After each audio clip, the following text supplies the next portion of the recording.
할렐루야. 수요 성경 강에 오신 여러분들을 주님의 이름으로 환영합니다. 제가 기도하고요, 같이 하나님 앞에 찬양하도록 하겠습니다. 하나님 감사합니다.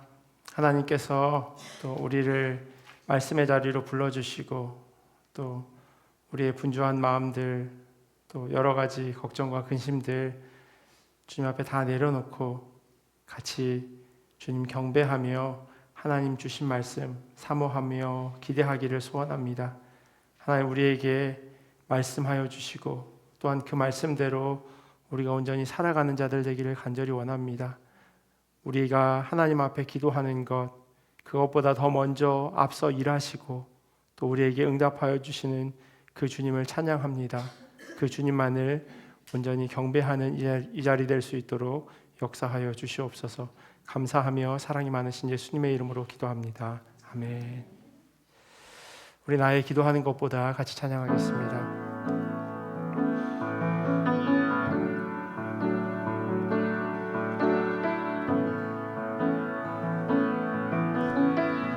나의 기도하는 것보다,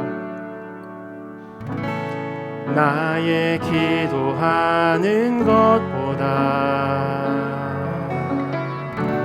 더욱 응답하실 하나님, 나의 생각하는 것보다 더욱 이루시는 하나님, 우리 가운데 역사하신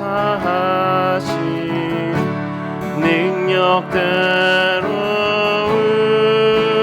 우리들의 간구함을 넘치도록 능히 하실 주님께 모든 영광과 존귀 찬양과 경배를 돌릴지어다.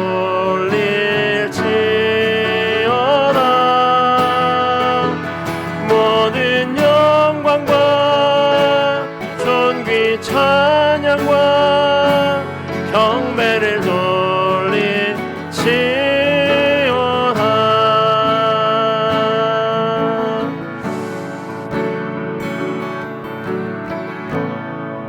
우리 한 번 더 고백하며 나아가겠습니다. 나의 기도하는 것보다, 나의 기도하는 것보다 더욱 응답하실 하나님, 나의 생각하는 것보다 더욱 이루시는 하나님, 우리 가운데 역사하신 능력대로 우리들의 간구함을 넘치도록 능히 하실 주님께 모든 영광과 존귀 찬양과 경배를 돌릴지어다. 모든 영광과 존귀 찬양과 경배를 돌릴지어다. 우리 가운데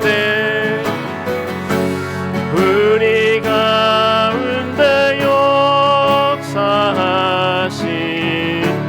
능력대로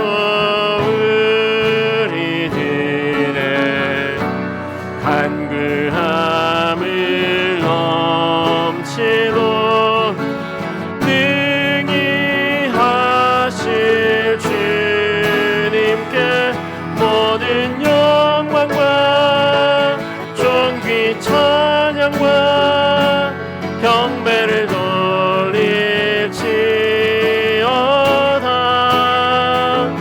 모든 영광과 존귀 찬양과 찬양과 경배를 돌릴지 모든 영광과 존귀 찬양과 경배를 돌릴지 모든 영광과 존귀 찬양과 경배를 돌릴지어다.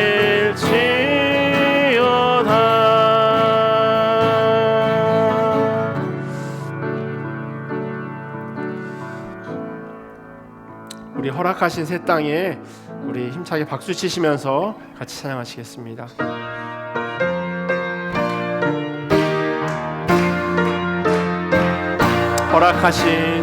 허락하신 새 땅에 들어가려면 마음의 준비 다하여 힘써 허락하신 새 땅에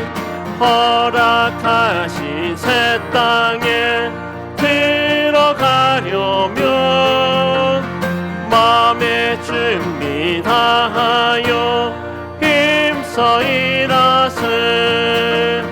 여호수아 본받아 앞으로 가세. 우리 거할 처소는 주님 품일세. 시험 환난 당해도 낙심 말고서 맘의 걱정 버리고 힘써 앞서가신 예수님 알아보면서 모든 마음을 합하여 힘써 일하세. 여호수아 본받아 앞으로 가세. 우리 거할 처소는 주님 품일세. 일할 곳이 아직도 많이 있으니 담대하게 나가서 힘써 일하세. 여호수아 본받아 앞으로 가세. 우리 거할 처소는 주님 마귀들과 싸울지라 죄악 벗은 형제여 담대하게 싸울지라. 저기 악한 적병 심판날과 멸망의 날 내가 섰는 눈앞에 곧 다가오리라. 영광 할렐루야. 영광 할렐루야.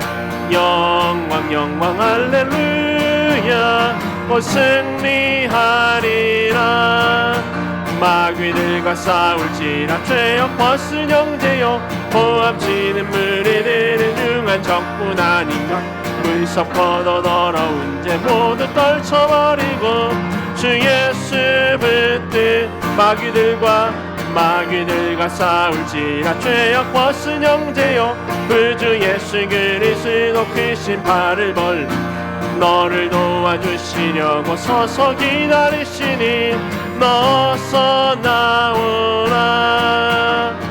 영광 할렐루야. 영광 할렐루야. 영광 할렐루야. 곧 승리하리라. 영광 할렐루야.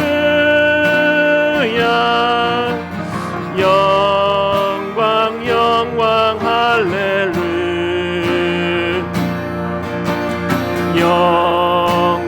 영광 할렐루야. 곧 승리하리라.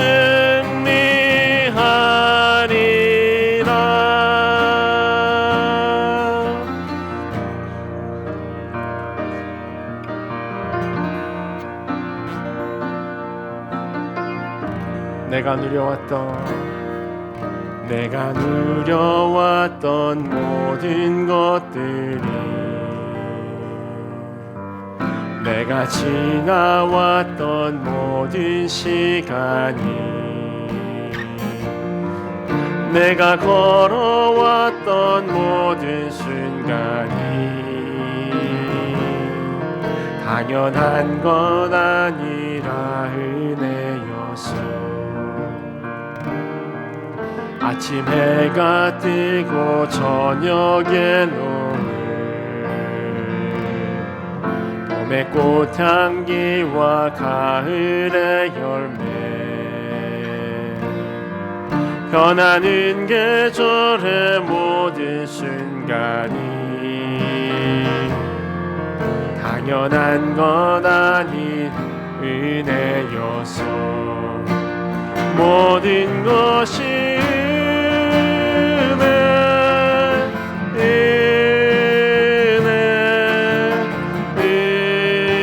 은혜, 한없는 은혜. 내 삶에 당연한 것 하나도 없었던 것은 모든 것이 은혜여서, 내가 이 땅에 태어나 사는 것, 내가 이 땅에 태어나 사는 것, 어린아이 시절과 지금까지 숨을 쉬며 살며 꿈을 꾸는 삶, 당연한 건 아니라 은혜여서, 내가 하나님의 자녀로 살며 오늘 찬양하고 예배하는 삶, 복음을 전할 수 있는 축복이 당연한 건 아니 은혜여서, 모든 것이 은혜, 한없는 은혜. 내 삶에 당연한 것 하나도 없었던 것은 모든 것이 은혜, 모든 것이 은혜,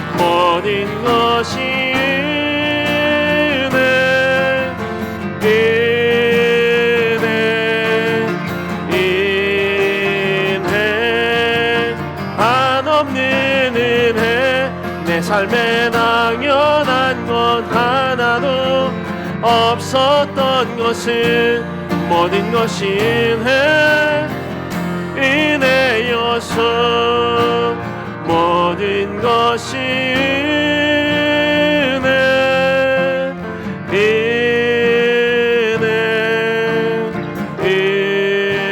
은혜, 한없는 은혜.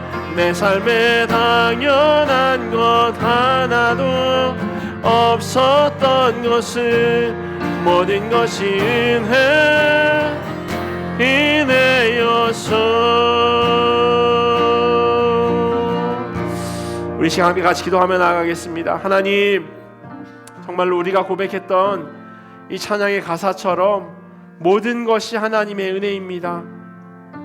하나님께서 여기까지 우리를 이끌어 주셨고 인도하여 주셨고, 또한 세상의 많은 사람들 가운데서 하나님의 자녀 삼아 주셨습니다. 하나님, 그 은혜들, 감사한 제목들 이 시간에 다시 한번 떠올리게 하시고, 그것들을 기억하며 하나님 앞에 감사하며 기도할 수 있도록 인도하여 주시옵소서. 또한 함께 같이 기도할 것은 또 주시는 말씀 가운데 하나님 함께하여 주시길 간절히 소원합니다.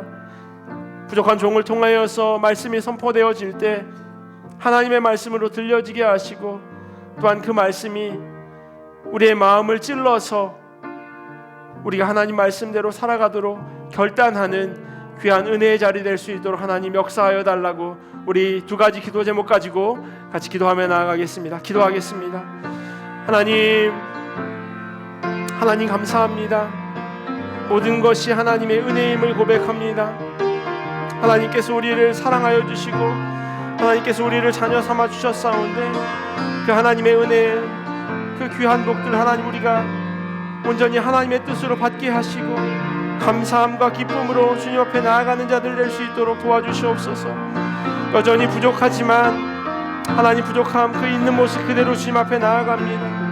많은 사람들 가운데 우리를 주님의 자녀 삼아 주시고 우리를 통하여서 하나님 예배 받으시기를 원하시는 그 하나님의 무한하신 은혜를 기억하게 하여 주시옵소서. 날마다 때마다 하나님께서 우리에게 공급하여 주시는 그 많은 것들에 또한 감사하기를 소원합니다.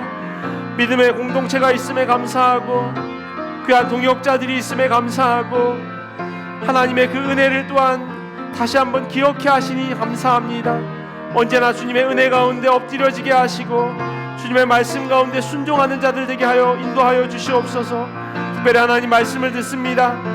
기대하는 마음으로 하나님 듣게 하시고 하나님께서 부족한 자를 통하여 말씀하실 때 그 말씀이 귀하게 마음 가운데 심겨지는 그런 역사가 있어질 수 있도록 하나님 함께 하여 주시옵소서. 주님만을 바라며 주님만을 의지하며 나아가오니 주여 그렇게 은혜로 더하여 주시옵소서. 사랑과 은혜가 풍성하신 하나님 아버지, 오늘 이 시간 저희들을 예배의 자리로 발걸음 인도해 주심에 감사드립니다. 저희들 모두에게 주님의 은혜와 사랑 가운데 신령과 진정으로 예배하는 이 시간이 될 수 있도록 인도하여 주옵소서. 지금 이 시간 저희들의 연약한 마음과 죄된 삶을 온전히 주님 앞에 내려놓습니다.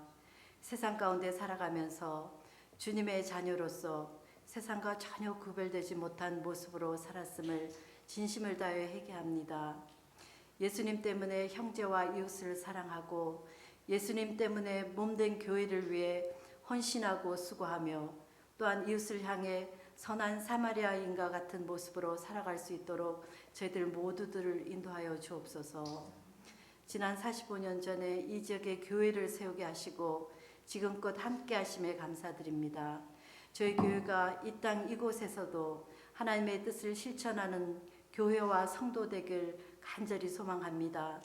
말씀과 기도와 찬양이 끊이지 않고 받은 은혜와 사랑을 이 지역 사회에 또한 더 넓은 세상을 향해 하나님을 모르는 많은 사람들에게도 생명의 말씀이 전해질 수 있도록 저희들을 복음의 도구로 사용하여 주옵소서. 다음 주에 있을 사경회를 위해 기도드립니다. 노승환 강사 목사께 함께하사 성령 충만하시어서 말씀을 전하게 하시며 저희 또한 말씀과 기도로 준비하게 하사 성령에 감동되는 깊은 은혜의 시간이 될 수 있도록 인도하여 주옵소서. 영육간의 질병으로 또한 여러 모양으로 고난 가운데 있는 저희 성도들을 기억하사 작은 신음에도 귀 기울이시며 응답하시는 주님 앞에 저희들의 모든 짐을 내려놓습니다. 치유케 하시고 회복케 하시며 자유케 하셔서 모든 복의 근원이 주 안에 있음을 기억하는 은혜의 시간들이 될 수 있도록 인도하여 주옵소서. 오늘 말씀 전하시는 이충민 목사께 함께하사 영육이 강건케 하시며 선포되는 말씀마다 저희 또한 깨닫고 결단하며 순종하는 귀중한 말씀의 시간이 되길 간절히 원하며 이 모든 말씀 복의 근원 되신 우리 주 예수 그리스도 이름 받들어 기도드립니다. 아멘.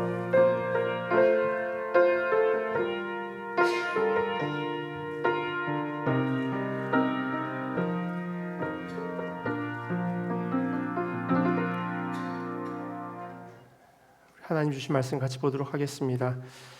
오늘 우리에게 주신 하나님의 말씀은 사사기 5장 1절에서 31절까지 말씀인데요. 저희 그 가운데서 1절부터 9절까지 말씀만 같이 교독하도록 하겠습니다.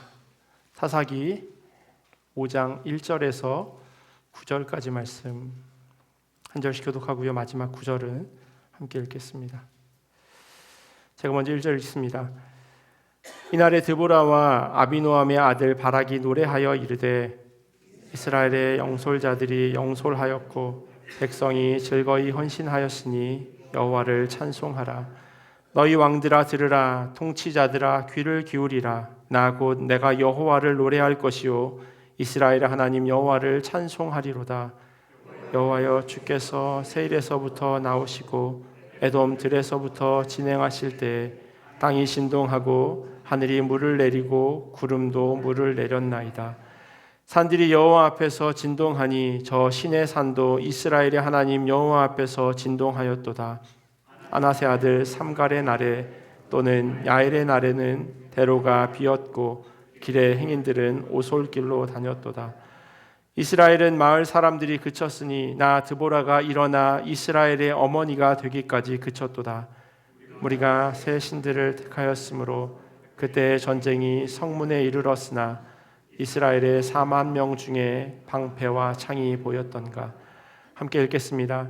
내 마음이 이스라엘의 방백을 사모함은 그들이 백성 중에서 즐거이 헌신하였음이니 여호와를 찬송하라. 아멘. 하나님의 말씀입니다. 누가 그러더라고요. 옛날에라고 하는 그런 이야기를 자주 하게 된다고 하는 것은요, 그만큼 옛날에 살고 있는 겁니다. 오늘에 집중하지 못하고 있는 것이고요, 과거에 머물러서 살고 있을 뿐만 아니라 그만큼 오늘을 살고 있는 것에 대한 그 자존감이 점점 결여되어진다라고 그렇게 이야기합니다. 물론 과거에 머물러 사는 것은요, 건강한 모습이 아니에요. 우리는 오늘을 살아가는 사람들이고 무엇보다도 현재에 최선을 다해서 살아가야 하는 그런 사람들이기 때문입니다. 하지만요, 과거 혹은 옛날에라고 하는 그런 말 대신에 역사라고 하는 이 단어를 사용한다면 그건 조금 다른 이야기가 되어질 겁니다. 고사성어 가운데 온고지신이라고 하는 말을 아마 들어보셨을 겁니다. 옛것을 기억하고 지키고 또 그리고 나서 새 것을 이렇게 배운다라고 하는 것이죠. 옛날 지나간 것, 필요 없는 거야, 옛날 거야 라고 하고 잊어버리는 것이 아니라 그것을 익힌대요. 옛날에 어떻게 했는지 그것을 다시 한번 기억하는 겁니다. 그리고 새 것을 계속해서 배워가는 것, 그것을 온고지신이라고 이야기하죠. 마치 신세 한탄하는 것처럼 내가 옛날에 이랬는데, 내가 한때는 저랬는데 라고 하는 이야기를 통해서 현실의 삶을 부정하거나 만족하지 못하는 그런 삶을 살아가는 것은 분명히 지양해야 되는 그런 삶의 모습입니다. 하지만 과거를 통해서 오늘의 삶의 문제들을 해결하고 똑같은 잘못을 반복하지 않도록 노력하는 것은 우리가 분명히 지향해야 될 그러한 내용입니다. 이스라엘 백성들이요, 저희가 함께 읽어가고 있는 이 사사기 본문을 통해서 기억하기를 원하는 건 바로 역사를 통한 통렬한 자기 반성, 그리고 하나님을 바로 믿는 신앙을 알아가는 것이었습니다.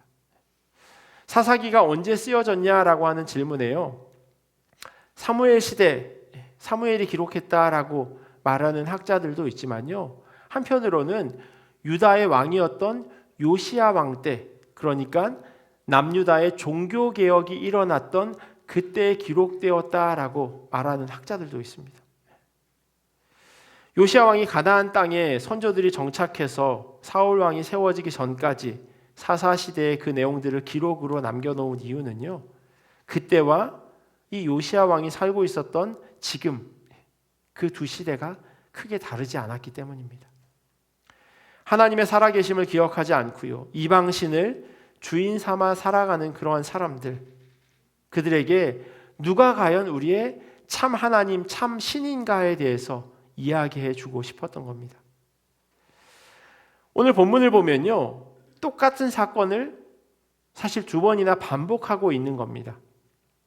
그냥 넘어갈 수도 있는, 사사기 4장과 사사기 5장은 사실 같은 이야기를 다른 형식으로 기록해 놓은 것이기 때문에요, 어떤 책이나 아니면 뭐 이렇게 강의 설교 같은 경우에는 그냥 4장과 5장을 한데 묶습니다. 왜냐하면 똑같은 이야기라고 생각하기 때문입니다. 사사기 5장에서 일어난 일에 대한 그 서사적인 기록이라면요, 오늘 본문 5장은 노래 형식이에요. 송병현 교수가 쓴 사사기 해설 주석을 보면 오늘 본문에 대해서 다음과 같이 설명합니다. 이야기체로 전쟁을 회고한 4장이 전쟁에서 있었던 일들에 대한 논리적인 조명이었다면 노래 시와 같은 전쟁을 회고하는 5장은 이미 승리한 전쟁에 대한 기념비적인 성향을 띠기 때문에 분위기가 훨씬 느긋하고 승리를 주신 여호와를 찬양하는 일에 초점을 맞추어야 한다라고 이렇게 이야기합니다. 그러니까 어제 저희가 지난주에 본 사사기 4장의 말씀과 오늘 보게 될 사사기 5장, 이 배경적인 사건은 사실 똑같은 바탕이에요. 그럼에도 불구하고 저희가 5장을 다시 한번 살펴보는 이유는요, 똑같은 이야기임에도 불구하고 여기에서 주는 또 다른 교훈이 있기 때문입니다. 본문을 조금씩 원래는 31절까지 다 함께 읽어야 하지만 본문이 조금 길어서요, 저희가 9절까지만 읽었는데 같이 하나씩 이렇게 살펴보면 좋겠습니다.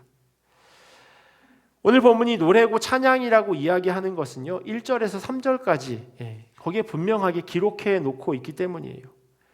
1절부터 3절까지 제가 읽어드릴게요. 이날에 드보라와 아비노함의 아들 바락이 노래하여 이르되 이스라엘의 영솔자들이 영솔하였고 백성이 즐거이 헌신하였으니 여호와를 찬송하라.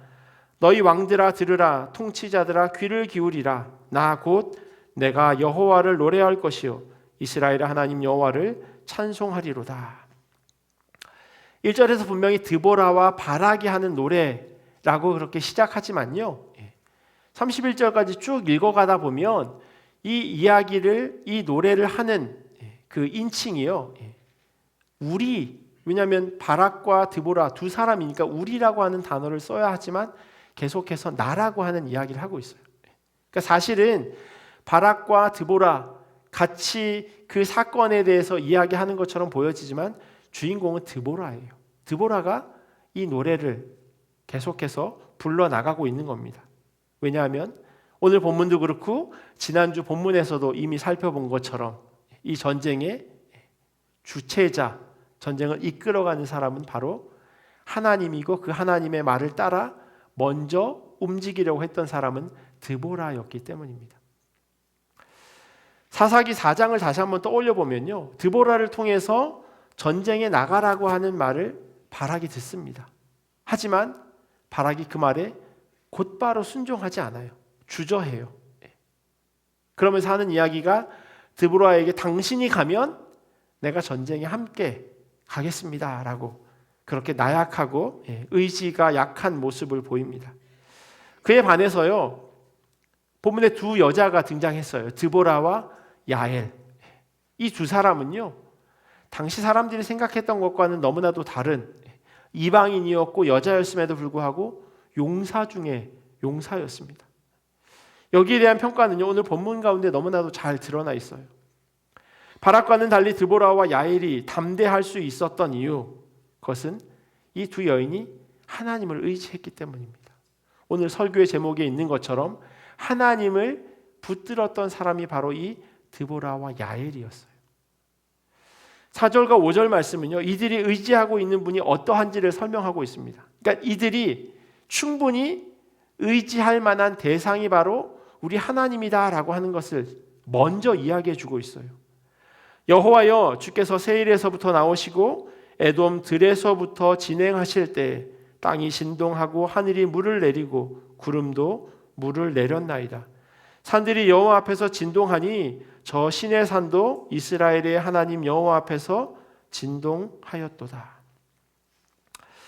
제가 설교를 하면서요, 지난주에도 마찬가지였지만 이 PPT 화면을 통해서 지도나 그림들을 이렇게 보여드리는 이유는요, 하나님 말씀을 읽어가는 데서 조금 입체적이면 좋겠다라고 하는 생각 때문입니다. 조금 이게 더 크게 확대되면 좋을 텐데 그래도 제가 보는 것보다는 여러분들이 보는 화면이 더 크긴 합니다.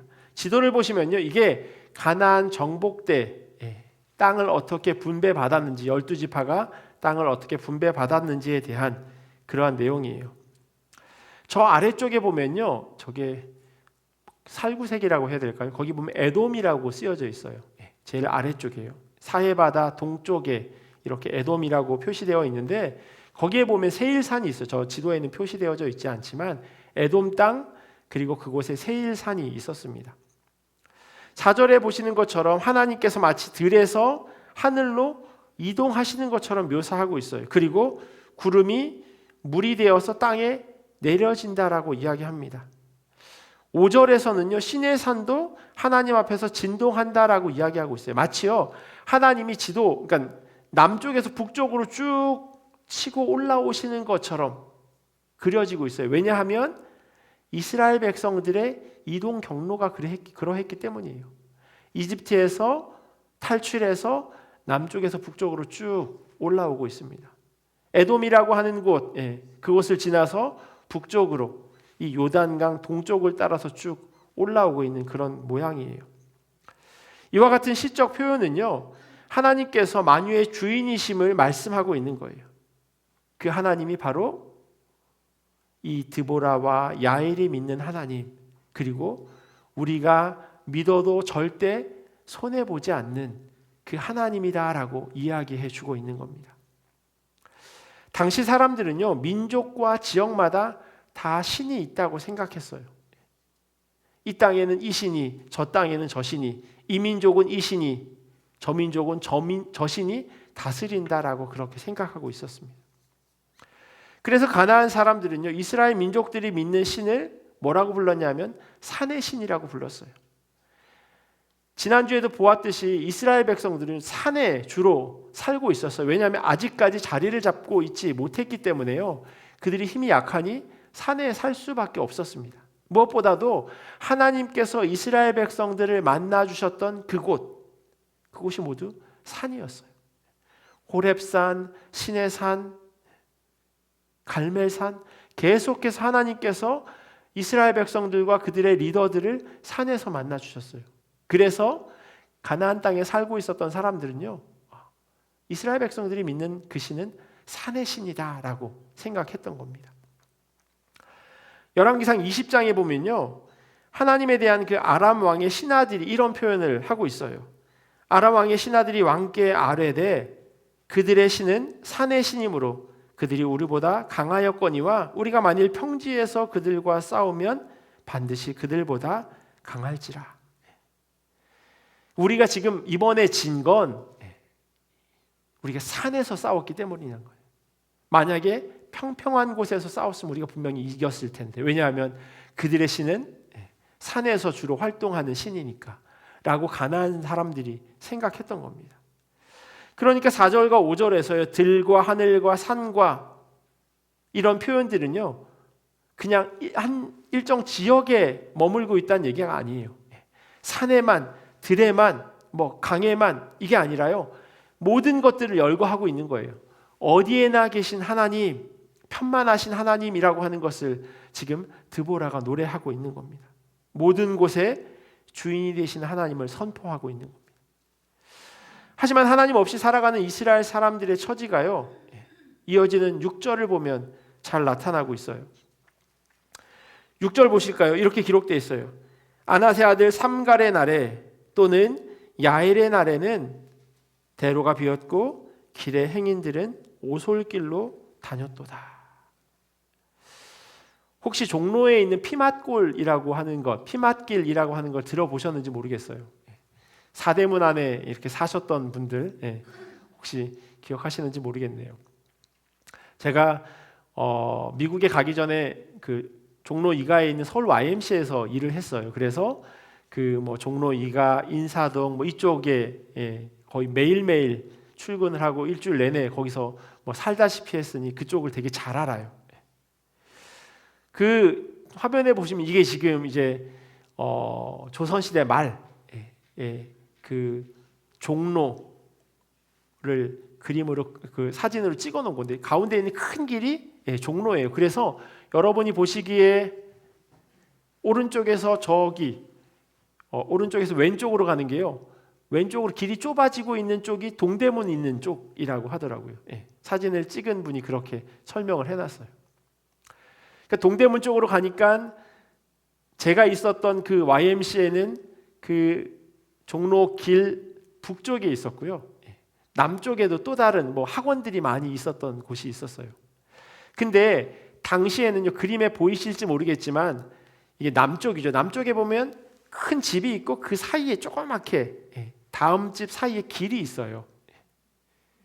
그게 피막길이었어요. 이렇게 안쪽으로, 이건 조금 더 개발된 그런 모양인데요. 피막길이 있었어요. 제가 회사를 다닐 때가 한 20년 정도 됐어요. 20년 전에는 그 종로 길을 중심으로 해서 북쪽에만 그 피막길이 조금 살아 있었어요. 남쪽에는 거의 그냥 건물이 들어와서 다 없어졌었고요. 그 위쪽에는 조금 남았는데 이것도 이제는 많이 없어졌다고 그렇게 이야기하더라고요. 피막길이 무슨 뜻이냐면 말을 피하는 길이라는 뜻이에요. 그러니까 가운데 있는 큰 길은 고관대작 같은 사람이 말을 타면서 이렇게 지나가는 거예요. 행차하는 거예요. 그러니 장사하는 사람들, 서민들은 굳이 그 사람들과 마주치고 싶지 않았던 겁니다. 마주쳐서 득될 게 아무것도 없는 거예요. 이런저런 시비를 걸기도 하고 그럴 테니까요. 그래서 화면에 보시는 대로 왼쪽은 아주 한산해요. 아주 편안하게 지나다닐 수 있는 큰 길이에요. 하지만 뒤쪽에 보면 정말 발 디딜 틈 없을 정도로 말을 피해서 일반 시민들이, 일반 서민들이 다녔던 저런 길이에요. 제가 이 이야기를 왜 하냐면요, 오늘 본문에 기록된 6절에 있는 이 오솔길이라고 하는 것이 바로 저런 의미예요. 오솔길. 아낫의 아들 삼갈의 날에 또는 야엘의 날에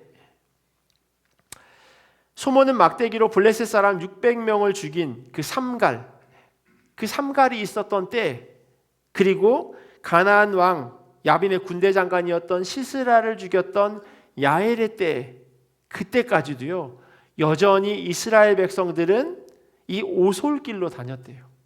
왜냐하면 그 땅을 차지하고 있었던 이방 민족들에 의해서 여전히 길을 피지 못하고 있었던 때라고 이야기하고 있습니다. 그 땅의 권력이 이방 민족에게 빼앗겨져 있는 겁니다. 7절에 기록된 내용도 크게 다르지 않아요. 이스라엘에는 마을 사람이 그쳤으니 나 드보라가 일어나 이스라엘의 어머니가 되기까지 그쳤도다.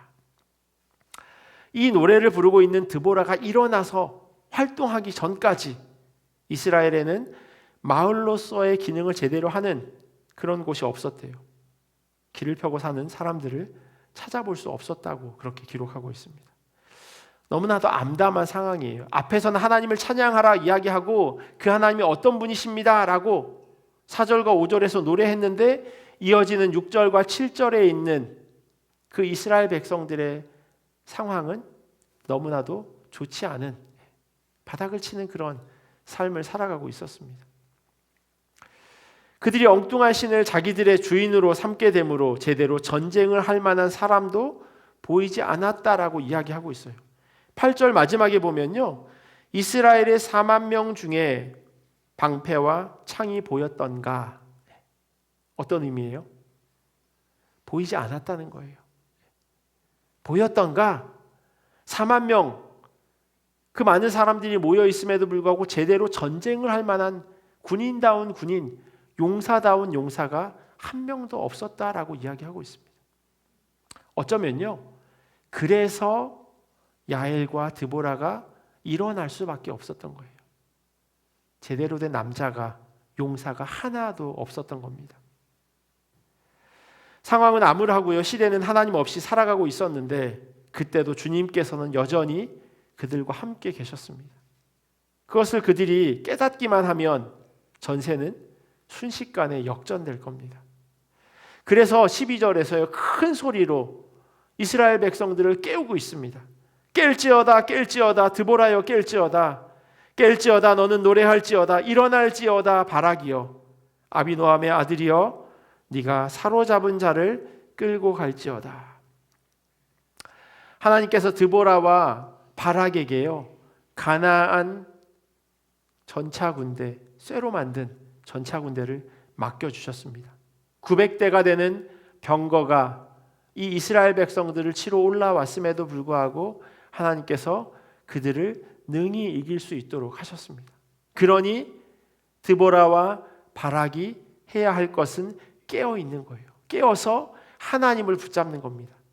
나로 하여금 일하실 그 하나님을 기대하면서 졸지 않고 계속해서 하나님을 붙잡는 거예요. 하나님의 이 큰 역사에 동참한 사람들이 오늘 본문 14절과 15절 그리고 18절에 기록되어 있어요. 우선 14절 보시면요. 14절과 15절 전반부 이렇게 되어 있어요. 에브라임에게서 나온 자들은 아말렉의 뿌리 박힌 자들이요, 베냐민은 백성들 중에서 너를 따르는 자들이요, 마길에게서는 명령하는 자들이 내려왔고 스불론에서는 대장군의 지팡이를 잡은 자들이 내려왔도다. 이사갈의 방백들이 드보라와 함께하니 이사갈과 같이 바락도 그의 뒤를 따라 골짜기로 달려 내려가니. 화면 아까 보신 그 똑같은 지도인데요. 빨간색으로 표시되어 있는 것이 지금 14절, 15절 그리고 18절에 이렇게 등장하는 지파들입니다. 14절 가장 먼저 기록되어 있는, 가장 먼저 언급된 지파가 뭐냐면 에브라임 지파예요. 왜냐하면 팔은 안으로 굽죠. 드보라가 속해 있었던, 드보라가 이 에브라임 출신이었기 때문입니다. 그리고 나서 베냐민이 뒤를 따릅니다. 중간에 보면요, 마길에서는 이라고 되어져 있어요. 마길에서는 명령하는 자들이 내려왔고 라고 기록되어져 있는데요, 이 마길은 므낫세의 큰아들이에요. 큰아들이라고 하는 것은 그 가문 전체를 의미하는 겁니다. 그래서 므낫세 지파도 이 전쟁에 함께 했다라고 기록합니다. 그리고 나서 스불론과 이사갈이 함께 했다고 기록하고 있어요. 18절에 보면요, 이 지파들 가운데 훨씬 더 열심을 낸 지파가 있다고 말씀합니다. 스불론은 죽음을 무릅쓰고 목숨을 아끼지 아니한 백성이요, 납달리도 들의 높은 곳에서 그러하도다. 하지만 이와는 대조적으로요, 동참하지 않았던 지파들도 있었습니다. 18절 후반부에 보면 이렇게 기록되어 있어요. 르벤 시내가에서 큰 결심이 있었도다. 그리고 16절과 17절 제가 읽어드릴게요. 네가 양의 우리 가운데서 앉아서 목자의 피를 부는 소리를 들으면 어찌 됨이냐. 르벤 시내가에서 큰 결심이 있었도다. 길르앗은 요단강 저쪽에 거주하며 다는 배에 머무름이 어찌 됨이냐. 아셀은 해변에 앉아서 자기 항만에 거주하도다. 15절과 16절에 반복되어서 기록하고 있는 르우벤 시내가에서 큰 결심이 있었다라고 기록되어져 있기에요, 저희가 특별히 15절 전반 14절 15절에 계속해서 이 전쟁에 참여한 지파들이 쭉 기록되니까 15절 마지막에 있는 르우벤도 큰 결심을 했으니까 전쟁에 참여했다라고 오해할 수 있어요. 그런데 보면 네가 양의 우리 가운데 앉아서 목자의 피리 부는 소리를 들으면 어찌 됨이냐. 그러니까 그가 있는 그곳에 그냥 그대로 머물렀다고 하는 거예요. 그러면 르우벤 시내가에서 큰 결심, 이게 뭐냐? 무슨 뜻이냐면요, 이 사람들이 토론했다는 거예요. 전쟁에 갈까 말까. 큰 결심, 전쟁에 갈까 말까 하는 그 결심을 아직 결단을 내리지 못한 상태였어요. 그래서 공동 번역에는요, 뭐라고 기록되어 있냐면 끝도 없이 토론이나 벌이는구나. 그냥 결단 내리지 못하고 우왕좌왕하고 있는 거예요. 그래서 양의 우리 가운데 앉아서 그냥 목자의 피리 부는 소리만 듣고 있는 겁니다. 16절에 적힌 내용도요, 그 좀 전에 이야기한 제가 르우벤이 참여하지 못했다고 하는 이야기를 하고 있습니다. 17절에 보면 길르앗은 요단강 저쪽에 거주하며 라고 되어져 있어요. 요단강 동편에 거주하고 있는 갓지파를 이야기합니다. 그리고 해안가에 자리 잡고 있는 단과 아셀 지파 역시 전쟁에 참여하지 않아요.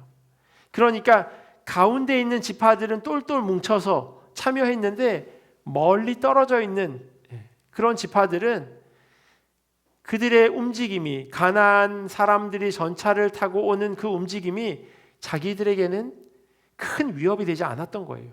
왜냐하면 멀리서 일어나는 일이니까요. 마치 불난 것, 먼 산에 불난 것 그냥 구경하고 있는 것처럼 주변에 있는 지파들이 함께하지 않았습니다. 지도에 보시면요, 유다와 시므온 지파가 남쪽에 있어요. 오늘 본문 가운데는 언급되어지지조차도 않아요. 언급되지도 않아요. 이들은요, 아무 관심이 없는 그러한 사람이었습니다. 땅으로 보자면 정말로 큰 땅을 차지하고 있어요. 두 지파가 거의 조금 과장하면 이스라엘 12지파가 차지한 것 가운데 거의 절반을 차지하고 있을 만큼 아주 큰 땅을 차지하고 있어요. 그럼에도 불구하고 이들은 남쪽에 있다고 하는 이유만으로 하나님의 전쟁에 전혀 합류하지 않고 있습니다. 어떤 지파는 목숨을 아끼지 않고 달려왔는데 어떤 지파는 그냥 자기 살 궁리를 하거나 그냥 편안한 삶에 안주합니다. 그 너무나도 안타까운 모습이에요. 단지파는 배에 머무름이 어찌 됨이냐. 아셀 지파는 해변에 앉아 있고 자기 항만에 거주하도다. 그냥 편안한 그 삶을 누리고 있는 겁니다. 언제나 그렇듯이요. 하나님의 부르심에 모두가 아멘하며 순종하는 것은 아니에요. 모두가 동참하는 것은 아닙니다. 저희 교회 한 200명 조금 넘게 주일날 출석하지만 모든 분들이 다 자기에게 맡겨진 사역이 있는 것은 아니에요.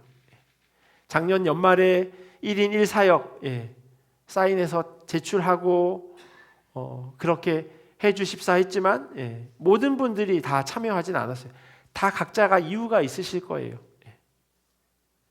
마치 예수님이 일꾼을 부를 때 장가 가야 하고 소도 사야 하고 농가 밭에 나가서 할 일도 많아 그렇게 이야기했던 것처럼 다 각자의 이유가 있으실 겁니다. 오늘 전쟁에 참여하지 않은 지파들도 다 각자의 이유가 있었을 겁니다. 그런데요, 그들이 참여하지 않은 그것과는 상대적으로 적극적으로 참여한 사람들이 그 가운데는 있었다는 겁니다. 만약에 저희 교회가 1000명이 된다면 그럼 일할 사람은 그만큼 늘어날까요? 그렇지 않아요. 1500명, 2000명이 되는 교회는 일할 사람이 많아 좋겠다라고 생각할 수도 있지만 똑같습니다. 출석하는 인원이 많다고 해서 일할 사람이 많은 것이 아니에요. 그러니까 출석하는 인원과 상관없이요. 어떤 교회는 많은 분들이 그 사역 가운데 동참하는 교회가 있는가 하면요. 어떤 교회는 정말로 힘들어서 어찌할 바를 몰라 하는 그런 교회들도 있습니다.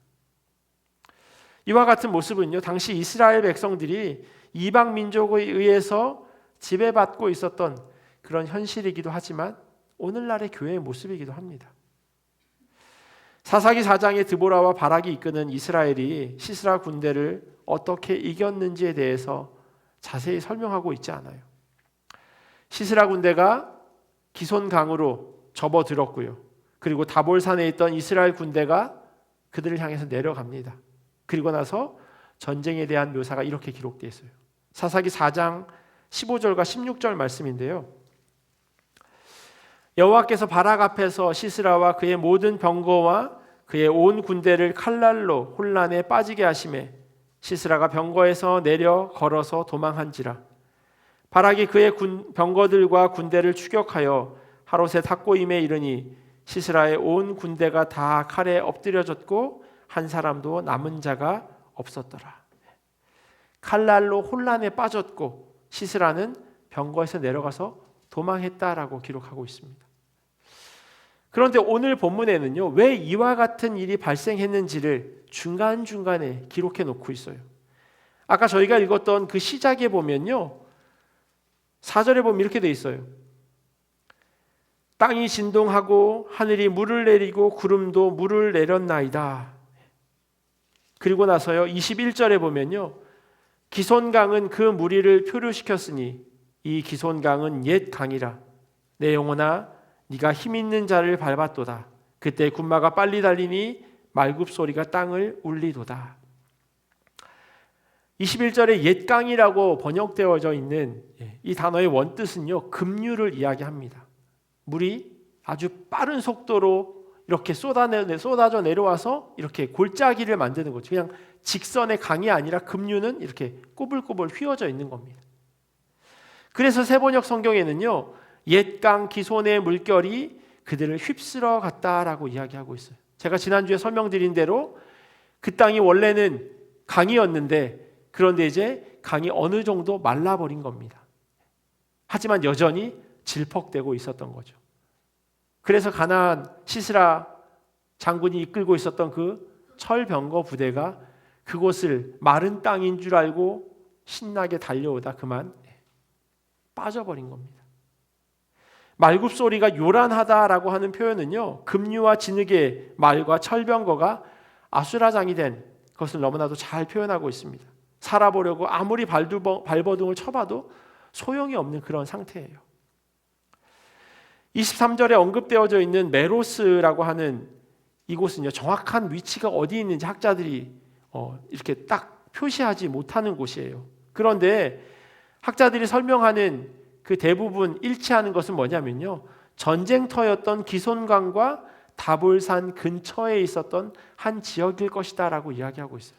그런데 전쟁이 일어나고 있는 그곳에 살고 있었던 이스라엘 백성조차도, 그들조차도 움직이지 않고 있어요. 여호와의 사자의 말씀에 메로스를 저주하라. 너희가 거듭거듭 그 주민들을 저주할 것은 그들이 와서 여호와를 돕지 아니하며 여호와를 도와 용사를 치지 아니함이니이다. 이렇게 기록하고 있어요. 가까운 곳에서 전쟁이 일어나고 있습니다. 하나님의 전쟁이에요. 그럼에도 불구하고 같은 동족이 전쟁에 참여했는데 거기에 함께하지 않는 모습을 보이고 있어요. 그래서 그들을 저주하라고까지 이야기하고 있습니다. 이 전쟁에 함께하지 않았던 지파들처럼 메로스 사람들 역시 전쟁에 참여하지 않습니다. 하나님의 일에 동참하지 않았기에 용서하지 말라고 그렇게 외치고 있습니다. 이 외침은요, 사실 전쟁에 참여하지 않은 다른 모든 지파들을 향한 그런 외침이기도 합니다. 단지 이 한 지역에 살고 있는 사람뿐만 아니라 오지 않았던 나머지 지파들 모두에게 향한 그러한 이야기입니다. 하나님의 백성이라고 자부하는 사람들이 주님의 일에 동참하지 않았다고 하는 것은 너무나도 안타까운 일이죠. 이와는 너무나도 대조적인 장면이 곧이어서 등장합니다. 바로 야엘이에요. 24절에 보면요, 겐 사람 헤벨의 아내 야엘은 다른 여인들보다 복을 받을 것이니 장막에 있는 여인들보다 더욱 복을 받을 것이로다. 바로 앞에 있었던 그 지역 메로스에 있었던 사람도 돕지 않았다는 거예요. 머물러 있었다는 거예요. 야엘이 있었던 그 텐트 쳐 있었던 그 땅에도 동일했어요. 아무 움직임이 없었던 여인들이 있었습니다. 그런데 그 여인들보다 이 헤벨의 아내 야엘은 더 복을 받을 거라는 거예요. 야엘은 이방 여자였어요. 이스라엘 사람 가운데 속해 있으면서도 속할 수 없는 그러한 이방 사람입니다. 꼬리표가 달려져 있어요. 당시 기득권이나 다름없는 남자가 아니라는 또 다른 꼬리표, 여자라고 하는 그것도 함께 달고 있습니다. 이방 여자, 그게 야엘이 가지고 있었던 정체성이었어요. 이스라엘 사람들도 주저한 그 전쟁에요, 야엘은 적의 군사령관을 혼자서 담대하게 처리합니다. 이 여인이 무슨 군인도 아니고요, 다른 어떤 여인들보다 용기 있는 사람도 아니었습니다. 하지만 야엘은 하나님이 선택한 사람이었어요. 그리고 반대를 이야기하면 하나님을 선택한 사람입니다. 비록 이스라엘 사람들과 함께 거주하고 있지 않았지만 자기 삶의 주인을 하나님이라고 고백하면서 이스라엘 백성들과 함께 출애굽한 민족 가운데 여전히 하나님이 약속해 주신 그 땅으로 와서 살고 있는 사람들입니다. 야엘의 이와 같은 삶은요, 27절에 이방신을 쫓아 살았던 시스라의 마지막 모습과는 너무나도 대조되고 있어요. 27절 보면 조금 이상하게 적어놨다라는 생각까지 듭니다. 그가 그의 발 앞에 구부러지며 엎드려지고 쓰러졌고 그의 발 앞에 구부러져서 엎드려져서 그 구부러진 곳에 엎드려 죽었도다. 같은 말을 좀 심하다 싶을 정도로 반복하고 있어요. 영어 성경도 마찬가지더라고요. 한 두세 번씩 반복합니다. 구부러지고 엎드려지고 쓰러지고 구부러지고 엎드려져서 구부러지고 그 앞에 엎드려졌다고. 왜 그렇게 똑같은 얘기를 이렇게 반복할까요? 그런데 이 반복되어지고 있는 것의 끝이 뭐냐면 죽음이에요. 28절에서 30절까지 말씀은요, 사실 조금 이해하기가 어려울 수 있지만 드보라가 상상하고 있는 거예요. 어떤 상상이냐면 지금 죽은 그 시스라의 엄마가 무슨 생각을 하고 있을지 그 이야기를 해주고 있는 겁니다. 죽은 시스라의 어머니가 왜 아들이 돌아오지 않을까 궁금해합니다. 그 어머니 주변에 있었던 나름 지혜 있다고 하는 시녀들이 많은 전리품을 가지고 올 것이라고 그 시스라의 어머니를 위로합니다. 하지만 현실은 정반대죠. 이와 같은 시스라의 어머니의 등장은요, 시스라의 마지막을 더욱 비참하게 만듭니다. 그건 어떤 것을 의미하냐면 하나님 없이 살아가는 사람의 마지막이라고 하는 거죠. 구부러지고 엎드려지고 쓰러지고 또 구부러지고 엎드려지고 쓰러지는 그 모습. 그런데요, 하나님을 떠난 그 사람의 구부러지고 엎드려지고 쓰러짐의 끝이 죽음이었다면 하나님께 구부러지고 엎드려지고 쓰러진 사람의 끝은 영광이라고 하는 겁니다.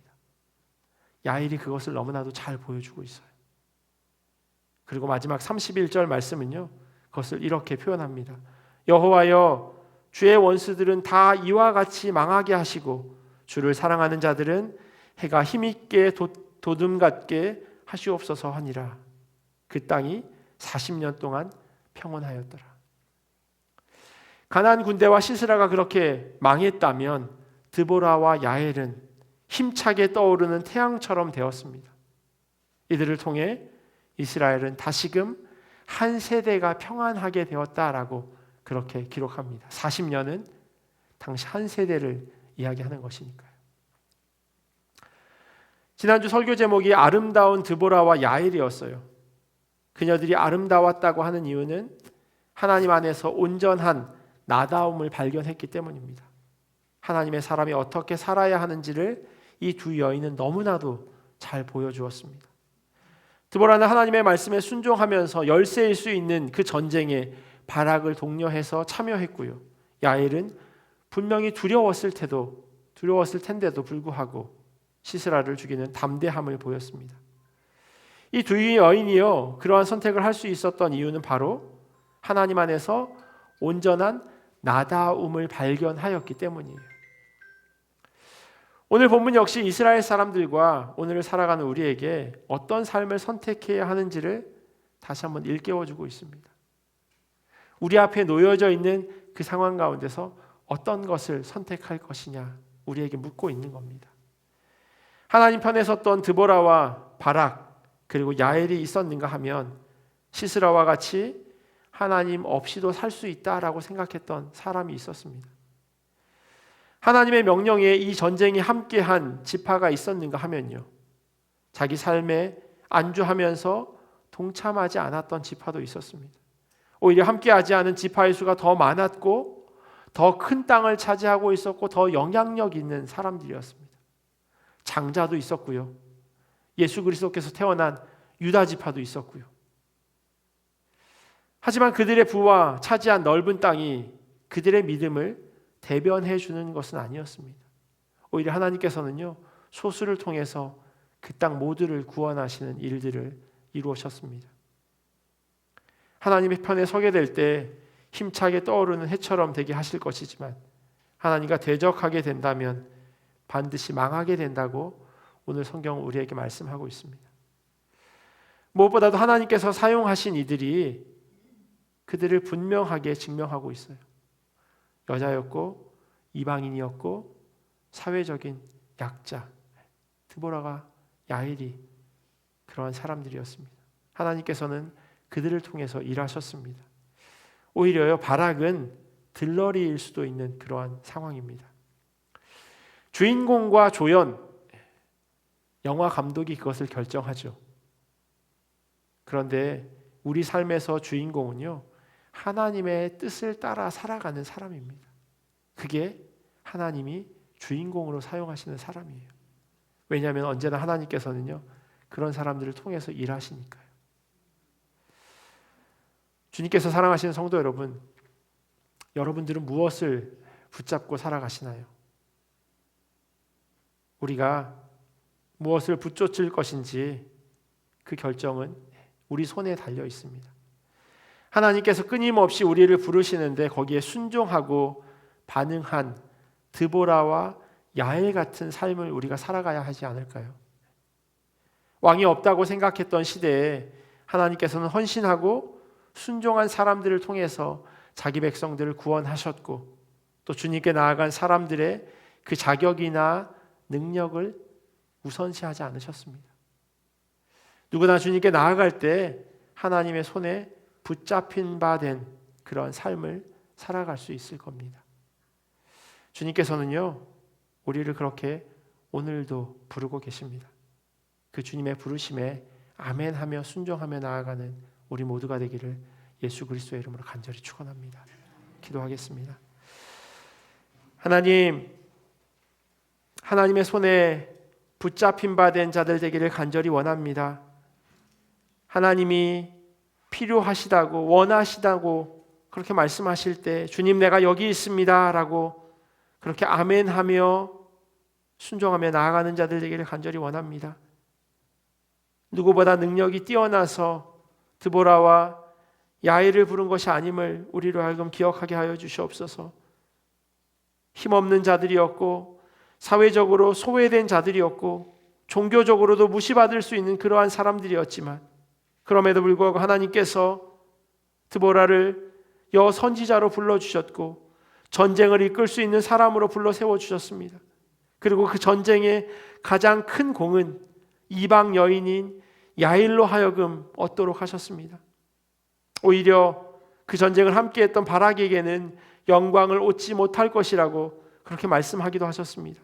하나님, 언제나 주님의 부르심에 순종하는 자들 되게 하시고 우리가 살아가는 삶 가운데서 무엇을 붙잡아야 할지, 무엇을 붙잡아야 할지 항상 기억하고 주님이 기뻐하시는 것을 선택하는 자 되게 하여 주시옵소서. 주님의 부르심 그 뜻 가운데 걸어가게 하시고 언제나 우리를 통하여 일하고 계시는 그 하나님을 의지하며 살아가는 주의 자녀들 될 수 있도록 인도하여 주시옵소서. 감사하며 사랑이 많으신 예수님의 이름으로 기도합니다. 아멘.